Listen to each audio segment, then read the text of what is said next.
같이 기도하시겠습니다. 은혜와 사랑이 충만하신 거룩하신 아버지 하나님, 감사합니다. 귀하신 하나님의 능력과 은혜와 사랑으로 저희들 구원해 주시고 거룩하신 주님 몸된 교회 안에 우리의 남은 삶 살아가도록 지켜주시고 또 가르쳐 주시고 인도해 주시는 모든 은혜를 진심으로 감사를 드립니다. 하루하루 살아가는 시간 속에서 주님이 우리에게 베풀어 주신 그 은혜와 사랑이 얼마나 큰 것인지 저희들 더욱 깊이 깨달아 알 수 있도록 지혜를 허락해 주시고 또 정직한 마음, 바른 모습으로 그 은혜에 보답하는 귀한 삶을 살아가도록 늘 일깨워 주시고 인도해 주옵소서. 여호와께서 내게 주신 모든 은혜를 내가 무엇으로 보답할꼬 하는 이 귀한 마음 잊어버리지 않고 우리의 남은 삶 살아갈 수 있도록 항상 인도하시고 도와주옵소서. 세상은 점점 어지러워져 가고 혼탁해져 가고 있습니다. 이러한 세상에 구원함을 받은 우리 그리스도인들이 어떤 생각, 어떠한 삶의 태도를 가지고 살아가야 할 것인지 더욱 분명하게 교훈해 주시고 깨어 있을 수 있도록 더욱 도와주시고 인도해 주옵소서. 세상 헛된 것들, 의미 없는 것들, 또 죄악된 것들 가운데 우리의 마음과 생각 빼앗기지 아니하도록 늘 도와주시기 원합니다. 우리의 삶 가운데서 하나님이 나를 결코 혼자 두지 아니하시고 늘 나와 함께 동행하시고 나를 지키고 계시다라는 그 분명한 사실을 우리의 삶 가운데서 매일매일의 삶 가운데서 깨닫고 믿어지도록 주님 더욱 붙들어 주시고 인도해 주옵소서. 2025년 새해를 허락해 주신 주님께 진심으로 감사를 드립니다. 구원받고 지금까지 주님의 은혜 가운데 주님의 지키심과 보호하심 가운데 우리들 살아왔습니다. 동일한 은혜와 사랑으로 2025년도 우리에게 함께 해 주시고 또 우리의 모든 삶에 축복해 주시고 인도해 주시기를 진정 의지하고 부탁드립니다. 우리의 삶을 통해서 하나님의 영광이 더욱 나타나고 하나님의 진리의 말씀이 더욱 분명하게 증거되어지는 그러한 귀한 한 해로 이끌어 주시고 인도해 주옵소서. 함께 하신 모든 분들, 모든 가정 위에 주님의 선하신 뜻이 나타나고 또 기도하는 그 모든 내용이 이루어지도록 주 성령님께서 친히 역사하시고 도와주시기를 진정 의지하고 부탁드립니다. 이 한 시간도 온전히 주 성령님께만 의지합니다. 마치는 시간까지 함께 하시고 도와주옵소서. 감사드리면서 예수님 이름으로 기도 올렸습니다. 아멘. 우리 요한복음 8장 찾겠습니다.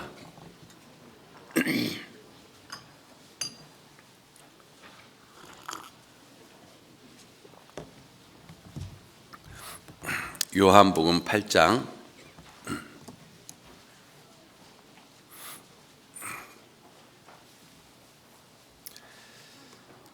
8장 29절 8장 29절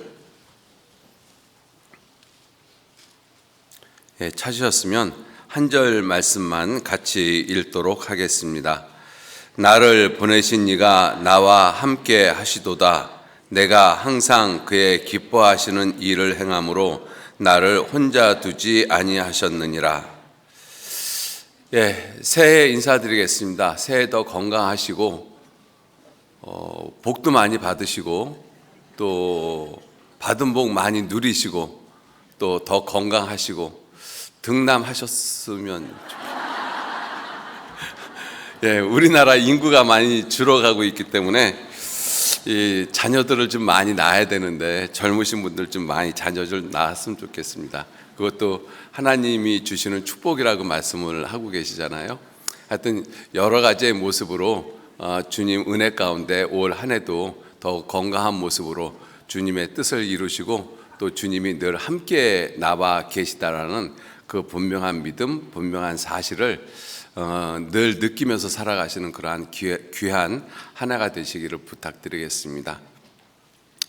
자, 오늘 같이 생각을 해보고자 하는 이 말씀, 29절 말씀, 나를 보내신 이가 나와 함께 하시는도다. 내가 항상 그의 기뻐하시는 일을 행함으로 나를 혼자 두지 아니하셨도다. 혼자 두지 아니하셨다라는 이 말씀을 통해서요, 혼자 있는 모습이 어떠한 것이고 혼자 두지 않는 그 모습이 어떠한 것이고 또 다시 혼자가 되는 모습이 어떠한 것인지 이렇게 좀 생각을 해보면서 하나님이 나와 어떠한 모습으로 늘 계시는지 이것을 좀 생각을 해보시고 올 한 해도 하나님이 정말 나와 함께 계시다, 나를 혼자 두지 아니하셨다라는 그 분명한 믿음, 그 분명한 확신을 가지시고 2025년 새해도 살아가시는 그러한 시간들이 되셨으면 좋겠습니다. 자, 먼저 혼자의 모습이 어떠한 모습이냐면 우리 모든 인생은 결국은 혼자의 모습인 것입니다. 우리 모든 사람이 어머니로부터 세상에 태어나지 않습니까? 우리가 세상에 태어날 때 나하고 똑같은 사람을 함께 손을 잡고 어머니 뱃속에서 태어나는 사람은 한 사람도 없잖아요. 쌍둥이라 할지라도 각각 태어납니다. 태어나는 그 모든 시간이 철저하게 혼자 태어나고 있는 것이죠. 어머니는 죽을 고생을 하면서 죽음을 앞에 두면서 나를 세상에 보내시고 나는 살겠다라고 나오는 모습이잖아요. 그러한 모습이 철저하게 내가 세상에 혼자 태어나는 모습인 것입니다. 이 욥도 그 많은 고난을 당하면서 하나님 앞에 말씀하시기를 내가 모태에서 어머니 뱃속에서부터 적신 벌거벗은 몸이 나왔은즉 적신이 그리로 돌아가올지라. 주신 자도 여호와시요 취하신 자도 여호와시니 오직 하나님의 이름이 찬양을 받으실지로다. 이렇게 말씀을 했습니다. 적신이라는 것이 벌거벗은 몸이잖아요. 다른 의미로 홀로 세상에 왔다라는 것입니다. 전도서 5장 15절 말씀에도 이 사람이 모태에서 내가 벌거벗고 나왔은즉 그 나온 대로 돌아가고 수고하여 얻은 것을 아무것도 손에 가지고 가지 못하리니 이것도 패단이라. 어떻게 왔든지 그대로 가리니 바람을 잡으려는 수고가 저에게 무엇이 유익하랴. 우린 세상에 벌거벗고 왔습니다. 그리고 돌아갈 때도 벌거벗고 돌아가요. 적신으로 왔다 적신으로 돌아가고 벌거벗고 왔다가 벌거벗고 돌아갑니다. 그 의미가 무엇이냐면 홀로 왔다가 홀로 간다라는 것입니다. 우리가 태어날 때도 홀로 가지만 죽을 때도 홀로 가죠. 아무리 나를 사랑하고 나 없이는 못 산다라고 하는 사람도 내가 죽으면 또는 그 사람이 죽으면 홀로 가게 되어져 있습니다. 그래서 다윗 왕도 이 자신이 죽을 때 이 열왕기상 2장 2절에 그렇게 말씀하고 있잖아요. 내가 모든 사람이 가는 길로 내가 가게 되었다. 그 모든 사람이 가게 되는 길이 죽음의 길인데 그 죽음의 길을 다윗도 홀로 갑니다. 왕도 홀로 가는 거예요. 지혜 있는 사람도 홀로 가고 지혜 없는 사람도 홀로 가고 가진 자도 가지지 못한 자도 홀로 왔다가 홀로 갑니다. 그것이 인생의 모습이죠. 그래서 인생은 철저하게 혼자 왔다가 혼자 돌아갑니다. 단지 태어나서 죽을 때까지 인생이라고 하는 그 70년, 80년 그 기간 동안에 함께 여럿이 어울려서 함께 살아요. 그래서 함께 춤추기도 하고 함께 싸우기도 하고 그런데 결국은 돌아갈 때 그렇게 함께 하던 모든 사람, 싸웠던 사람이든 아니면 같이 노래를 부르고 춤을 추었던 사람이든 상관없이 다 혼자 돌아가게 되어져 있습니다. 그게 우리 인생의 모습이잖아요. 우리 인생은 결코 둘도 하나가 되어질 수 없는 그러한 모습이 우리 인생의 모습인 것입니다. 철저하게 어떤 의미에서는 광야 사막 가운데 완전하게 홀로 버려진 그러한 모습이 우리가 죄인으로 태어난 우리들의 모습인 것이죠. 자, 그래서 이 홀로 있는 그러한 시간이 우리들에게는 많이 주어집니다. 그리고 하나님이 우리에게 그것을 요구하시는 모습도 있어요. 왜냐하면 우리들이 여럿이 함께 있을 때는 내가 무엇인지 내 삶의 의미가 무엇인지, 목적이 무엇인지 그것을 사실은 깊이 생각하기가 참 힘듭니다. 그런데 홀로 있는 시간이 되어지면 우리는 어쩔 수 없이 내 자신에 대해서 성찰이라고 하죠. 내 자신에 대해서 살펴보고 내 삶의 의미, 삶의 목적, 내가 어디서 왔다가 어디로 가는가, 이런 것들을 갖다가 필연적으로 생각해 볼 수밖에 없습니다. 그래서 우리가 그 인생을 살다가 보면 외롭고 힘들고 고독한 시간들 있잖아요. 그러한 시간에 나는 나 홀로 있습니다. 그러한 시간을 하나님이 우리 모든 사람에게 허락을 하셔요. 그래서 사람들에게는 어쩔 수 없이 필연적으로 외로움이나 고독감, 이런 것들이 주어지게끔 되어져 있습니다. 그것이 하나님이 나를 힘들게 하시는 것이 아니라 나에 대해서, 인생에 대해서 생각해 보는 그러한 시간을 나에게 허락을 해 주시는 것이죠. 그 외에도 또 어떤 시간이 있는가 하면 내 삶 가운데 고통이 있을 때, 그리고 즐거움이 있을 때, 그때도 나는 철저하게 혼자인 것입니다. 내가 겪는 고통을 다른 사람이 함께 겪지 못하고 내가 겪는 즐거움도 역시 함께 겪지 못한다라고 성경은 말씀하고 계셔요. 잠언 14장 잠깐 좀 보실까요? 이거 표시해 두고요. 잠언 14장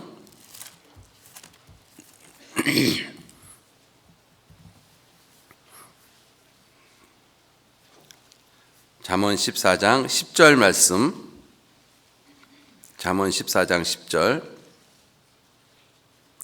같이 읽겠습니다. 마음의 고통은 자기가 알고 마음의 즐거움도 타인이 참여하지 못하느니라. 마음의 고통, 내가 정말 병이 들었을 때 철저하게 나 혼자라는 것을 우리가 공감을 하잖아요. 아무리 옆에서 사랑하는 사람이 나를 간호하고 많은 위로의 말을 해주지만 사실은 나 혼자라는 것을 철저하게 깨닫는 시간이 내가 병중에 있을 때, 고통 가운데 있을 때, 내가 심한 고통 가운데 있을 때, 즉 욥과 같이 그러한 심한 고통 가운데 있을 때 아무도 욥하고 함께 한 사람이 없었습니다. 하물며 그의 아내까지도 욥에게 하는 말이, 그래도 당신의 순전함을 지키느뇨, 차라리 하나님 욕하고 죽으라고 이야기를 했잖아요. 그리고 그 친하던 욥의 친구들도 계속 욥을 정죄했습니다. 욥은 그 고통의 시간 가운데 철저하게 혼자 있었어요. 아무도 누구도 같이 해주신 사람이 없었습니다. 고통은 틀림없이 그래요. 그래서 내가 고통받는 그러한 시간 가운데 나는 혼자일 수밖에 없다는 것을 철저하게 깨닫습니다. 그런데 즐거운 시간에는 많은 사람들이 함께 즐거워하잖아요. 그죠? 내가 세상에서 성공을 했어요.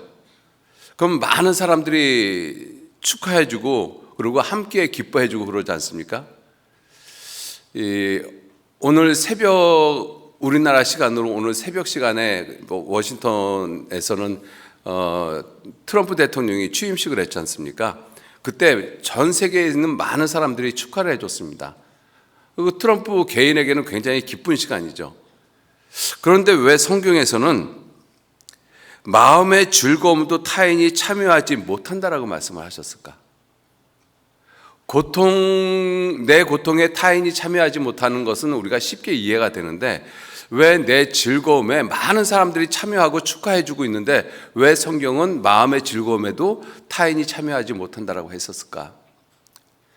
그 모든 축하가 다 끝나가고 그 모든 축하객들이 다 돌아갔어요. 그리고 나 혼자 남잖아요. 그때 내가 갖고 있는 즐거움이 무엇일까 하는 생각, 내가 얻었다라고 하는 세상 것들이 나에게 무엇일까 하는 생각 안 하겠습니까? 세상의 정상에 올라갔는데, 탑에 올라갔는데 올라가고 보니까 뭐만 남아요? 허무한 것만 남습니다.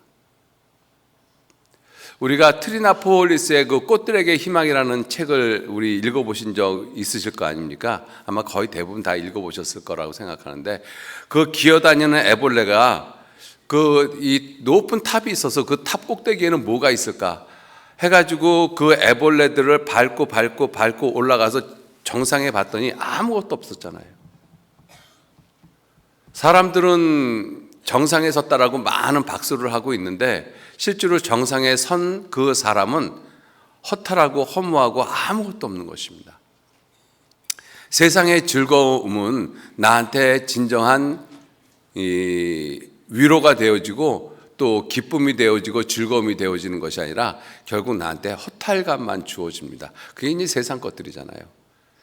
그래서 세상에 있는 우리 모든 사람들은 어쩔 수 없이 허탈함을 느낄 수밖에 없어요. 고통의 시간이든 즐거움의 시간이든 내가 태어날 때이든 죽을 때이든 우리는 철저하게 어떤 의미에서 하나님 앞에 버려진 사람들인 것입니다. 그게 홀로 있다는 모습이잖아요.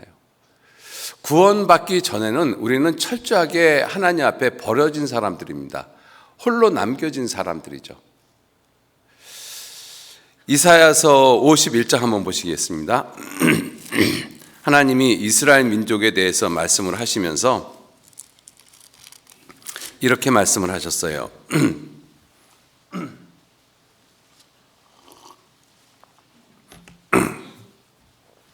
이사야서 51장 2절 말씀.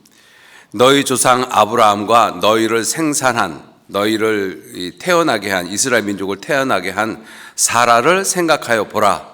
아브라함이 혈혈단신으로 있을 때 내가 부르고 그에게 복을 주어 창성케 하였느니라. 아브라함이 혈혈단신으로 있을 때 하나님이 그를 부르고 그를 창성케 했다라고 말씀하시거든요. 그런데 아브라함이 그 고향 갈대아 우르에서 떠나올 때 아브라함은 홀로 있지 않았습니다. 아브라함은 그 아버지 데라와 함께 그리고 그 조카 롯과 함께 많은 사람들과 함께 갈대아 우르를 떠나서 하란에 왔었거든요. 그리고 하란에서 그 아버지 데라가 죽을 때까지 머물렀다가 데라가 죽은 이후에 그 하란에서 얻은 많은 사람들, 많은 소유들 그리고 조카 롯을 데리고 하나님이 약속하신 젖과 꿀이 흐르는 땅 가나안 땅으로 들어갔어요. 분명히 아브라함은 혈혈단신이 아니었습니다. 많은 사람들이 같이 있었거든요. 그런데 성경은 아브라함을 혈혈단신으로 있었을 때 하나님이 부르고 창성케 했다라고 말씀하십니다. 그 의미가 무엇이냐면 혈혈단신으로 있었다라는 의미가 아브라함에게 아직 약속의 자손 이삭이 없었다라는 것을 의미하고 있는 거예요. 아브라함에게 하나님이 약속을 하셨잖아요. 내 자손이 바다의 모래와 같이 하늘의 별과 같이 많을 것이다. 그렇게 약속을 했는데 그러한 약속을 받은 아브라함에게 아직 그 약속의 자손이 없었어요. 그것을 혈혈단신이라고 표현했던 것입니다. 그 의미를 우리가 조금은 생각을 해보면 우리가 세상에 살아가면서 하나님의 약속을 받지 못한 상태로 있으면 결국은 혈혈단신 혼자의 모습이라는 것입니다. 하나님의 약속을 받지 못하는 모습, 그것이 아직 구원을 받지 못한 모습이잖아요. 구원을 받지 못한 그 사람은 세상에서 아무리 많은 사람이 주변에 있건 아무리 많은 재물이 있건 아무리 많은 지식이 있건 그는 결국은 혼자인 것입니다. 그래서 이 에베소서 2장 11절 이하의 말씀에도 너희가 전에는 그리스도 밖에 있었고 하나님의 약속에 대해서도 외인이고 하나님도 없는 자고 소망도 없는 자였더니, 구원받기 전에 우리들의 모습이잖아요. 구원받기 전에 우리는 하나님도 없었고 그리스도 밖에 있었던 사람들입니다. 광야에서 혼자 버려진 그러한 모습이 우리 모든 인생의 모습인 것이죠. 그래서 우리 구원 받지 못한 모든 상태는 어떠한 모습이냐면 하나님 앞에 하나님과 함께 있는 그러한 모습이 아니라 하나님께 버려진 모습, 철저하게 혼자 있는 모습. 그래서 그 광야와 같은 그 사막의 길을 혼자 내 힘으로 헤쳐나가야만 되는 거예요. 그러니까 모든 인생이 힘들고 어려울 수밖에 없죠. 그게 홀로 있는 모습입니다. 그래서 시편 102편에는 다윗이 그것을 어떻게 표현했는가 하면 나는 광야의 당아새 같고 지붕 위에 외로운 참새 같다라고 표현을 했습니다. 그것이 실제로 우리 구원받지 못한 모든 사람들의 모습이라고 생각하시면 크게 틀리지 않을 거라고 생각합니다. 자, 그러한 사람을 하나님은 결코 혼자 두지 않으셔요. 하나님이 사람을 만드신 목적 자체가 하나님의 사랑의 짝으로 만들었고, 사랑의 짝으로 만들었다라는 그 의미가 무엇이냐면 하나님의 영광을 나타낼 자로 만든 거예요. 그래서 하나님은 늘 우리와 함께 계시기를 원하셔요. 저와 여러분들 모든 사람과 함께 계시기를 원하십니다. 지옥 갈 수밖에 없는 그 모든 사람과 하나가 되기를 원하셔요. 함께 계시기를 원하십니다. 혼자 두지 않으셔요. 그것이 하나님의 본 마음이거든요. 그래서 디모데전서 2장 4절 말씀에는 하나님은 모든 사람이 구원을 받으며 진리를 아는 데 이르기를 원하신다. 함께 있기를 원하시는 거예요. 여러분들, 우리가 성경을 다른 말로 표현할 때 구약, 신약이라고 표현합니다. 옛 약속, 새로운 약속이라고 말씀을 하시잖아요. 그 성경 자체는 하나님이 사람에게 약속한 것을 이렇게 말씀하고 있는 거예요. 이 성경이 하나님이 사람에게 하신 수없이 많은 약속의 내용들을 기록하고 있는 것입니다. 이러한 성경의 많은 하나님의 약속 가운데서 최정점, 가장 꼭대기에 있는 그 약속의 내용이 무엇일까? 하나님이 우리와 함께 계시겠다라는 것입니다. 야곱이 형 에서의 낯을 피해서 외삼촌 그 라반의 집으로 도망갈 때 한 곳에 누워서 이 잠을 잤지 않습니까? 그때 꿈을 꿨어요. 하나님이 야곱에게 나셔서 말씀하시기를 내가 너를 지키고 네가 이 땅으로 다시 돌아오기까지 너를 결코 떠나지 않고 결코 버리지 않겠다. 그것이 뭐예요? 임마누엘 하나님입니다. 하나님이 결코 사람하고 결코 떠나지 않겠다. 비록 우리가 죄를 져서 지옥 갈 수밖에 없는 비참한 운명에 떨어져 있지만 그러한 사람을 결코 버리지 않겠다라고 말씀하신 것입니다.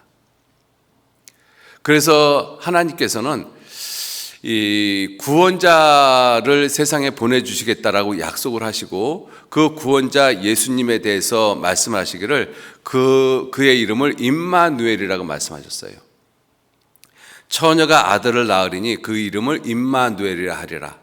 이는 하나님이 우리와 함께 계시다. 그 하나님이 우리와 함께 계시는 그 모습으로 오신 분이 누구시냐면 예수님이시잖아요. 예수님은 하나님이셨습니다. 그 하나님께서 실제로 이 땅에 오셨지 않습니까? 그리고 우리를 위해서 십자가에서 대신 피 흘려 돌아가시고 그리고 부활하시고 승천하시면서 예수님께서 또 약속하셨어요. 보라, 세상 끝날까지 내가 너희와 항상 함께 있겠다. 하나님이 약속하신 약속의 내용 가운데서 가장 중요한 내용이 하나님이 나와 함께 계시겠다. 다른 말로 오늘 읽은 이 본문 말씀으로 표현하면 나를 결코 혼자 두지 않겠다. 그 약속을 하신 것입니다. 우리는 구원을 받고도 하나님이 나와 함께 계시다라는 그 사실, 그 분명한 사실을 내 삶 가운데서 잘 인지하지 못하고 살아가고 있습니다. 하나님이 정말 나와 함께 계실까? 나는 이렇게 힘들고 어렵고 고통스럽고 나는 하나님께 계속 부르짖고 간구하고 기도하고 있는데 하나님은 나한테 아무 응답이 없는데 그런데 하나님이 나하고 정말 함께 계실까? 그런 생각 안 하십니까? 그런데 하나님은 함께 계셔요. 틀림없이 함께 계십니다.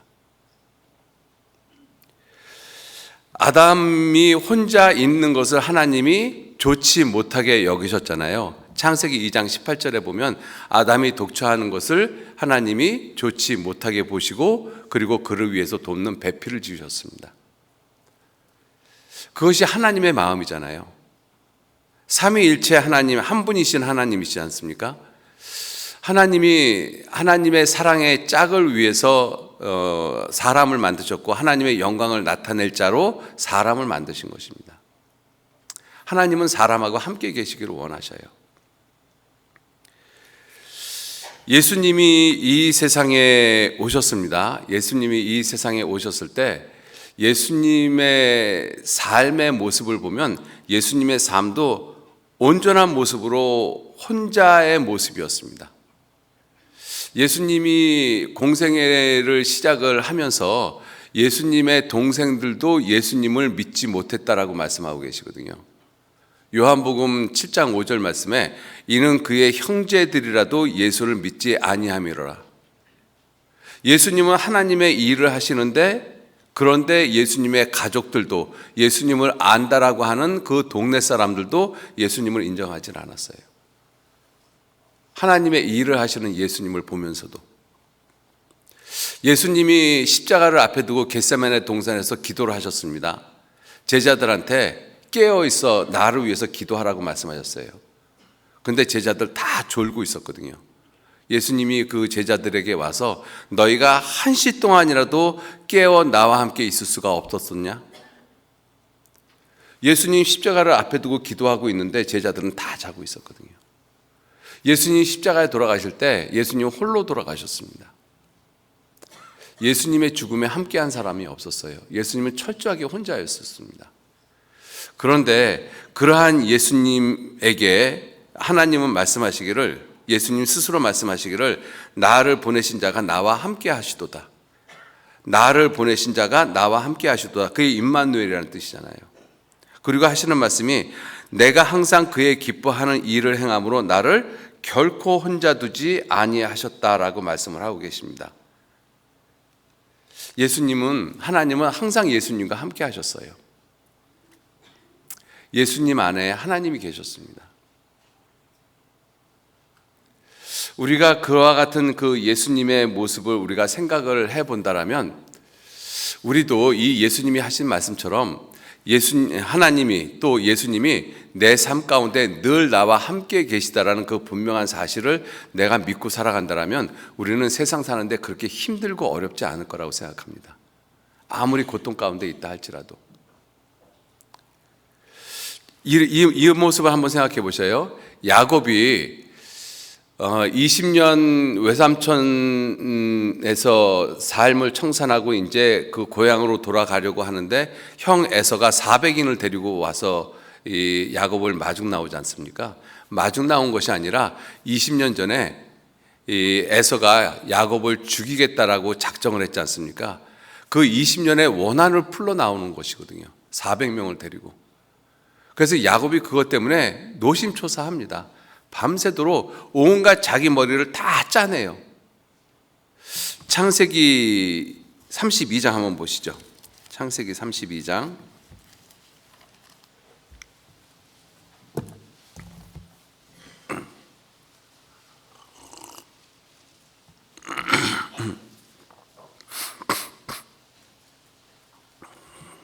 창세기 32장 잘 아시는 내용이기 때문에 생략을 하고 중요한 내용만 말씀 먼저 드리겠습니다. 21절, 그 예물은 그의 앞서 행하고 그는 무리 가운데서, 그가 야곱을 가리키죠, 경야하다가 밤에 일어나 두 아내와 두 여종과 11 아들을 인도하여 야복 나루를 건널세 그들을 인도하여 시내를 건네고 그 소유도 건네고 다 떠내보냈잖아요. 강 저편으로. 그리고 24절에 야곱은 홀로 남았습니다.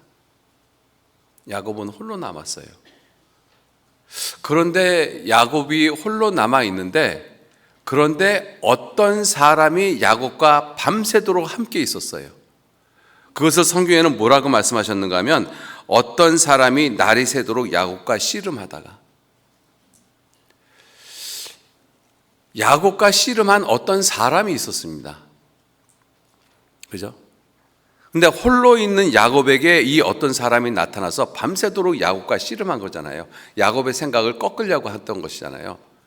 어떤 의미에서는 야곱과 함께 있었던 것입니다. 여기서 우리가 생각해 볼 것이 무엇이냐면, 지금 야곱은 심한 고난 가운데 있잖아요. 근데 심한 고난 가운데서 자기의 생각을 꺾어야 되고 하는 그러한 또 어려움이 있는 그러한 상황인데, 그런데 혼자 그 일을 한 것이 아니라 어떤 사람과 그 일을 했어요. 비록 모습은 씨름하는 형태지만, 그런데 어떤 의미에서는 함께 있는 것이잖아요. 야곱이 홀로 있었던 것이 아니라 함께 있었습니다. 우리가 심한 고난 가운데 있을 때 야곱처럼 내 생각을 꺾어야 되고 하나님의 뜻에 순종해야 되고 내 잘못된 것을 버려야 되고 하는 그러한 많은 힘들고 어려운 시간 가운데 나는 나 홀로 있다라고 생각을 하지만 실제로 홀로 있는 것이 아니라 어떤 사람이 나와 함께 계십니다. 누구십니까? 하나님이셔요. 성령 하나님이십니다. 그 성령 하나님은 구원받은 내 안에 들어오셔서 나를 결코 떠나시지 않습니다. 항상 나와 함께 계셔요. 고난 가운데도, 즐거움 가운데도 함께 계시고, 고난 가운데도 함께 계시고. 여러분들, 하나님이 함께 계시다라는 가장 분명하고 이 중요한 증거가 무엇이냐면, 예수님이 지금 이렇게 말씀하셨잖아요. 나를 보내신 이가 나와 함께 하시는도다. 내가 항상 그의 기뻐하는 일을 행함으로 나를 혼자 두지 않았다. 예수님은 정말 힘들고 어려운 그 이 복음, 이 구원, 십자가를 이루는 그 일을 하시는 그 일 가운데서도 하시는 말씀이 뭐냐면, 하나님이 나와 함께 계신다. 나를 혼자 두지 않았다. 나와 항상 함께 하셨다. 이 말씀을 하고 계시잖아요. 우리는 고난 가운데 있을 때, 힘들고 어려운 시간이 있으면 하나님은 나와 함께 계시다라고 생각을 잘 안 하거든요. 나하고 멀리 계시다라고 생각을 합니다. 그런데 고난 가운데 일수록 하나님은 나와 함께 계셔요. 야곱의 모습에서 우리는 그걸 찾을 수가 있잖아요. 아브라함의 첩 하갈이 이 아이를 가졌습니다. 그것 때문에 이제 사라가 그 하갈을 갖다가 쫓아내버리잖아요. 그래서 하갈이 광야에서 혼자 대성통곡을 하고 울고 있었어요. 하갈은 그때 자신 혼자 광야에 벌어졌다라고 생각을 하고 있었습니다. 창세기 16장 한번 보시죠. 창세기 16장.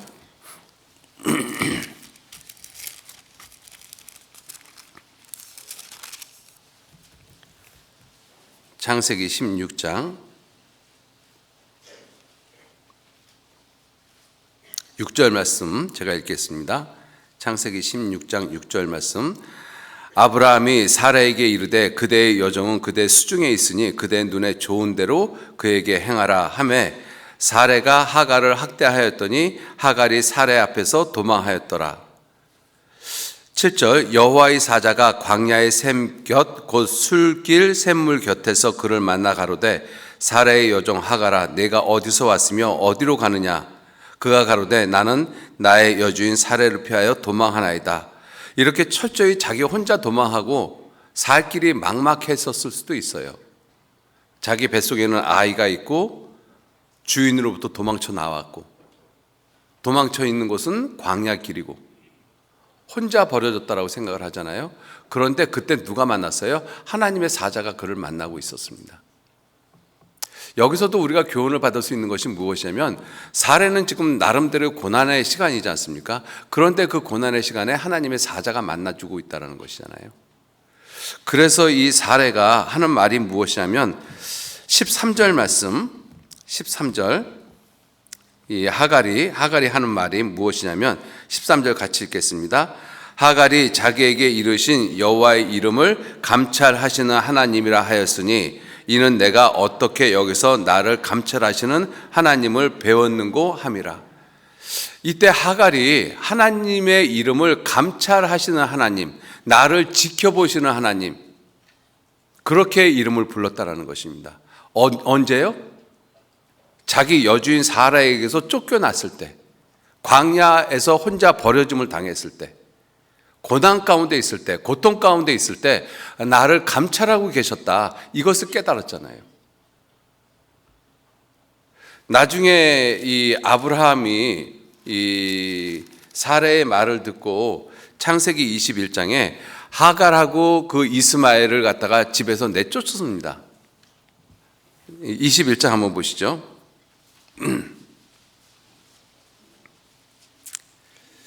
21장.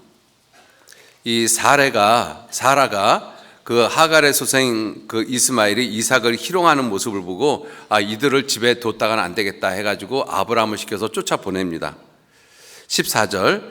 아브라함이 아침에 일찍이 일어나 떡과 물 한 가죽 부대를 취하여 하갈의 어깨에 메워주고 그 자식을 이끌고 가게 하매 하갈이 나가서 브엘셀바 들에서 방황하더니 가죽 부대에 물이 다한지라. 그 자식을 떨기나무 아래 두며 가로되 자식이 죽는 것을 참아 보지 못하겠다 하고 살 한바탕쯤 가서 마주 앉아 바라보며 방송대곡하니 하나님이 그 아이의 소리를 들으심으로. 여러분 보세요. 어머니가 자식이 지금 목말라 죽는 모습을 지켜보고 있는 거잖아요. 이 어머니의 입장에서 이와 같이 끔찍한 고통의 시간이 또 있을까요? 자기 자식이 지금 목말라 죽어가는 모습을 보면서 지금 방송대곡하고 있는 거잖아요. 얼마나 끔찍한 고통의 시간입니까? 근데 그 시간에 하나님이 만나 주셨잖아요. 하나님의 사자가. 우리는 고통의 시간 가운데서 하나님은 나와 함께 계시다라고 생각을 안 하시거든요. 근데 그 시간에 하나님은 늘 함께 계셨어요. 야곱의 모습을 통해서도 그렇고 하갈의 모습을 통해서도 그렇고 또 예수님의 삶의 모습을 통해서도 예수님은 사람들한테 철저하게 버림을 당했는데 그 모든 시간 가운데 예수님은 하나님과 함께 계셨습니다. 고린도전서 10장 한번 보시죠. 고린도전서 10장.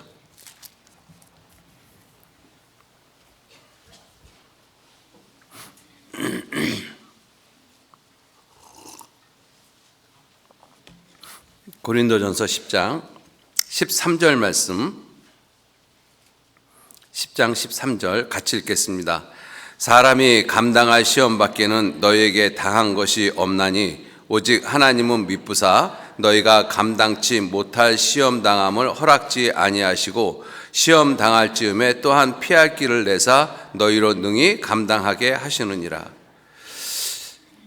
내가 감당치 못할 시험을 허락지 않으신다라고 하셨잖아요. 그렇게 하실 수 있는 이유가 뭐예요? 내가 지금 고난당하고 있는 것을 지켜보고 계시기 때문에 그래요. 내가 고난 가운데 하나님이 나를 버려두셨다라면, 지켜보시지 않았다라면, 감찰하시지 않았다라면 피할 길을 굳이 내실 이유가 없죠. 내가 그 시험을 감당하는지 감당하지 못하는지 그 고난 가운데 계속 지켜보고 계시는 거예요. 그 모습이 뭐예요? 나를 혼자 두지 않으신 거잖아요. 하나님은 구원받은 그리스도인들을 결코 혼자 두지 않습니다.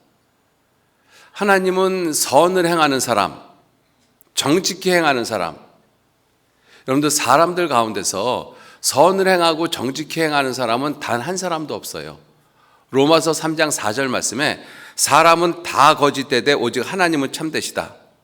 사람은 정직한 사람이 없습니다. 다 거짓되거든요. 근데 성경을 읽다 보면 하나님이 선을 행하고 정직한 사람에게, 그 사람에게 하나님은 선을 행하신다라고 말씀하셨거든요. 시편 125편 한번 보시죠. 시편 125편.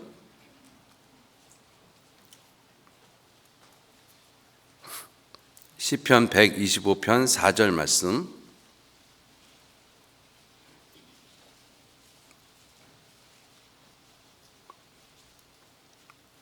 예, 4절 말씀 같이 읽겠습니다. 여호와여 선인에게와 마음이 정직한 자에게 선을 행하소서. 성경은 선인, 정직한 자가 없다라고 말씀하셨는데 이 성경 말씀에는 선인, 착한 사람이 있고 마음이 정직한 자가 있다라고 말씀하신 거잖아요. 그 착한 사람, 마음이 정직한 사람이 누구예요? 구원받은 그리스도인들입니다. 그죠? 구원받은 그리스도인이에요. 구원받기 전 죄인들은 하나님도 없고 그리스도 밖에 있었고 약속에 대해서 외인이고 소망도 없고 그리고 온갖 더러운 것 가운데 행하던 사람들이 구원받기 전 사람들입니다. 하나님이 함께 계시지 않았던, 홀로 외로이 던져졌던 그러한 모습이지 않습니까? 근데 구원을 받으면 하나님이 우리와 함께 계셔요. 선을 행할 수 있는 힘이 있습니다. 정직히 행할 수 있는 힘이 있어요. 그것이 구원받은 그리스도인이거든요. 그러한 사람에게 하나님이 어떠한 일을 하시는가 하면 그 사람에게, 착한 사람에게 하나님은 또 선을 행하셔요. 선인에게와 정직한 자에게 선을 행하십니다. 죄인에게 선을 행하셔서 그 죄인을 구원받게 하셨지 않습니까? 그렇게 하고 끝난 것이 아니라 그렇게 선한 사람, 정직한 사람이 된 그리스도인들에게 또 선을 행하셔요. 하나님은 우리에게 한 번의 선만, 한 번의 의로움만, 한 번의 은혜만 우리에게 주시는 것이 아니라 지속적이고 계속적이고 영속적인 은혜를 주십니다. 예수님에 대해서 말씀하실 때 그는 은혜 위에 은혜로라 이렇게 말씀하시잖아요. 한 번의 은혜가 아니라 은혜 위에 은혜라고 말씀을 하십니다. 생명을 말씀하시면서 요한복음 10장에서도 생명을 얻게 하고 더 풍성히 얻게 하려 함이라. 목마른 자들에게 물을 주시는데 물 한 컵 주시는 것이 아니라 그 배에서 생수의 강이 흘러나게 하신다라고 말씀하셨어요. 지속적이고 영속적인 모습이잖아요. 야베스의 기도에서도 복에 복을 더하신다라고 말씀하셨습니다. 믿음에 믿음으로 이르게 하신다라고 말씀하셨잖아요. 영광에 영광을 더하는 모습이고 힘에 힘을 더하시는 모습이고 평강에 평강을 더하시는 모습이고 하나님이 우리에게 구원의 옷을 입히시고 그리고 의의 겉옷도 입히시는 모습이잖아요. 그러한 모습들이 다 무슨 모습이에요? 지속적인 선을 행하시는 모습입니다. 은혜 위에 은혜를 계속 우리에게 주시는 모습인 것입니다. 그분이 하나님이셔요. 자, 그러한 모습을 통해서 우리가 알 수 있는 것이 무엇이냐면 우리 구원받은 그리스도인들은 살아있는 것 자체도 하나님의 은혜고 하나님이 함께 계시다라는 증거이고 또 내가 어떤 일이 있어서 이 세상을 하직하고 죽음을 건너가는 것도 그것도 하나님이 나와 함께 계시다는 증거입니다. 구원받지 못한 상태에서는 모든 것들이 하나님하고 관계없는 일이지 않습니까? 구원받은 그리스도인들에게는 살아있는 것도 하나님이 함께 계시기 때문이고 죽는 것도 하나님이 함께 계시기 때문에 그래요. 쉽게 이해되십니까? 이사야서 57장 한번 보시죠. 이사야서 57장.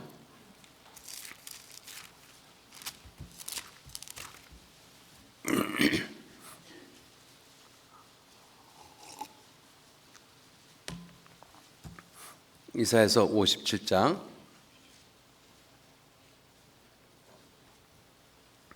1절 말씀, 1절 2절 말씀 같이 읽겠습니다. 의인이 죽을지라도 마음에 두는 자가 없고 자비한 자들이 취하여 감을 입을지라도 그 의인은 화액전에 취하여 감을 입은 것인 줄로 깨닫는 자가 없도다. 그는 평안에 들어갔나니 무릇 정노로 행하는 자는 자기들의 침상에서 편히 쉬느니라. 우리 구원받은 그리스도인이 사는 것은 내 안에 누가 사는가 하면 그리스도께서 사십니다. 빌립보서 1장 16절 말씀에 내 안에 사는 것은 그리스도니 죽는 것도 유익함이라. 바울 사도가 이렇게 말씀하시잖아요. 갈라디아 2장 20절에는 내가 그리스도와 함께 십자가에 못 박혔나니 그런즉 이제는 내가 산 것이 아니요 오직 내 안에 그리스도께서 사신 것이라. 그래서 그리스도인들은 살아있는 것도 하나님이 함께 계시는 분명한 증거인 것입니다. 나를 혼자 두시지 않았다는 증거지 않습니까? 그런데 그리스도인이 죽어요. 죽는 것도 하나님이 함께 계시기 때문에 그래요. 지금 이 말씀이 그렇잖아요. 의인이 죽을지라도 마음에 두는 자가 없고 자비한 자들이 취하여 감을 입을지라도 그 의인은 화액전에, 이 세상은 좀 있으면 7년 환란이라는 엄청난 그 재앙이 임하지 않습니까? 그 전에 취하여 감을 입은 것인 줄로 깨닫는 자가 없도다. 그는 하나님을 믿고 예수 그리스도를 믿고 죽은 사람은 그는 어디로 들어갔다고요? 평안에 들어갔나니 자기들의 침상에서 편히 쉽니다. 그리스도인들은 죽는 것도 하나님의 은혜고 사는 것도 하나님의 은혜고 죽는 것도 하나님이 함께 계시는 것이고 사는 것도 하나님이 함께 계시는 거예요. 신명기 28장에 보면 하나님이 이스라엘 백성에게 이 두 가지 계약을 하셨습니다. 약속을 하셨어요. 그 첫 번째가 무엇이냐면 너희가 하나님의 말씀을 순종하면 들어가도 복을 받고 나가도 복을 받을 것이라. 하나님의 말씀에 순종하지 않으면 너희가 들어가도 저주를 받고 나가도 저주를 받을 것이라. 이게 구원받은 사람은 들어가도 복을 받고 나가도 복을 받아요. 살아도 복을 받고 죽어도 복을 받는 것이고 살아도 주님이 함께 계시는 거고 죽어도 주님이 함께 계시는 거고 고통 가운데 있어도 하나님이 함께 계시는 것이고 평강 가운데 있어도 하나님이 함께 계시는 것이고 그리스도인은 어떠한 모습이든지 다 하나님이 함께 계시는 거예요. 왜? 하나님이 내게 선을 행하고 계시기 때문에. 내가 살아있는 것도 하나님이 내게 선을 행하시고 계시는 것이고 내가 죽는 것도 하나님이 내게 선을 행하고 계시는 것입니다. 놀랍지 않습니까? 그런데 구원받지 못한 사람은 살아도 저주를 받은 모습이고 죽어도 저주를 받는 모습이에요. 왜? 그 삶에 하나님 없잖아요. 하나님이 함께 안 계십니다. 여러분들, 이 그리스도인이라는 이 신분 자체가 정말로 대단하고 놀라운 것이거든요. 어떠한 모습이든지 하나님이 지금 나와 함께 계시는 거예요. 임마누엘의 하나님의 그 약속을 하나님 내게 지키고 계시는 것입니다. 살아도 죽어도, 고통 가운데서 즐거움 가운데, 어떠한 모습에서든지 어떠한 환경에서든지 하나님은 나와 함께 계시고 계셔요. 사실인 것입니다. 그게 그리스도인의 모습인 거예요. 그거 생각하면 놀랍지 않습니까? 우리는 성경을 읽으면서 야곱에게 하셨던 것처럼, 아브라함에게 하셨던 것처럼, 이삭에게 하셨던 것처럼 그렇게 하나님이 나와 함께 계셨으면 좋겠다. 성경 읽으면서 그러한 마음 많이 가지시잖아요. 그죠? 그런데 내가 지금 이렇게 함께 모임 가운데 있고 함께 하나님의 말씀을 듣고 내가 성경을 보고 있는 이 자체가 하나님이 나와 함께 계시다라는 생각 해보신 적 있으셔요? 하나님이 나와 함께 계시기 때문에 내가 그 일을 하는 거예요. 놀랍잖아요. 나는 하나님이 멀리 계시다라고 생각했는데 놀랍게도 하나님은 정말로 나와 함께 계시는 거예요. 나를 혼자 두지 않으셨다. 나를 혼자 두지 않으셨다. 근데 예수님이 하시는 말씀이 어떻게 말씀하셨는가 하면 내가 아버지의 기뻐하는 일을 하심으로 나의 보내신 자의 일을 함으로 하나님이 기뻐하시는 일을 행함으로 나를 혼자 두지 아니하셨도다.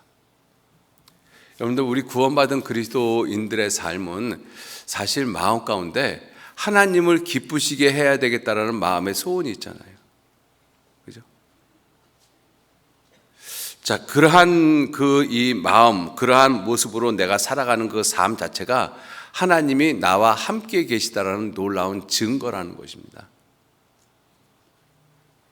올 한 해 2025년 한 해 다른 때보다도 올 한 해에는 정말 하나님이 나와 함께하고 계시구나 하는 그 분명한 사실을 정말 믿고 살아가는 그러한 시간들이 되셨으면 좋겠어요.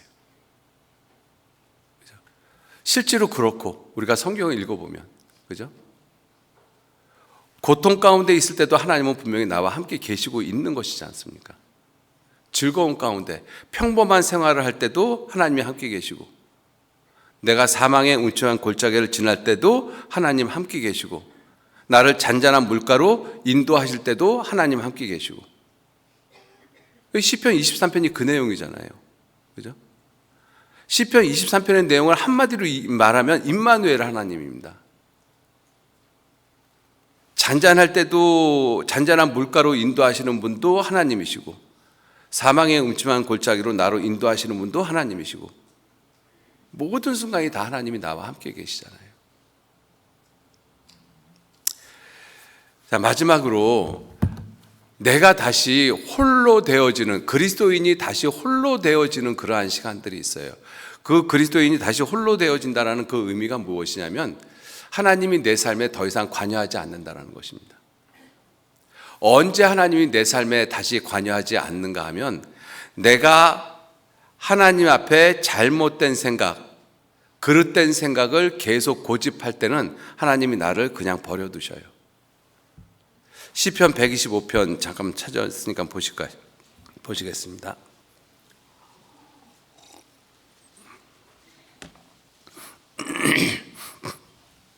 시편 125편 5절 말씀, 시편 125편 5절 말씀 같이 읽겠습니다.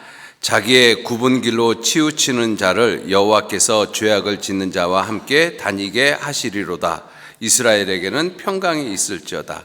자기의 굽은 길로 치우치는 자, 굳이 굽은 길로 가야 되겠다라고 생각하는 사람, 그 길로 달려가는 사람, 하나님께서 죄악을 짓는 자와 함께 그대로 가게 묵인하신다라는 것입니다. 이 대표가 누구였는가 하면 발람 선지자였잖아요. 하나님이 이스라엘 민족 저주하지 말라라고 했는데 발람 선지자는 그 보물, 뇌물의 눈이 어두워서 이스라엘을 저주하고 싶었던 거예요. 하나님도 하고 싶으면 해봐. 결국 발람 선지자는 나중에 죽습니다. 그 모습을 우리가 또 어디서 찾아볼 수가 있는가 하면 다윗의 삶에서 불행하게 찾아볼 수가 있어요. 사무엘상 11장 1절, 2절, 3절, 4절 말씀을 보면 모든 왕들은 출전할 때가 되니까 다 밖으로 나가서 전쟁하고 있었습니다. 그때 다윗은 왕궁에 홀로 남았어요. 그리고 저녁 때 일어나서 보니까 멀리서 한 여인이 목욕하는 모습을 봤습니다. 아름다웠어요. 그 아름답다라고 생각하고 그냥 들어왔으면 되는데, 그런데 사람을 보내서 그 여인을 알아보게 했거든요. 근데 신하가, 그 알아보고 온 신하가 다윗에게 대답하는 그 보고 태도의 내용이 신하답지 않은 거예요. 사무엘상 11장 잠깐 보시죠.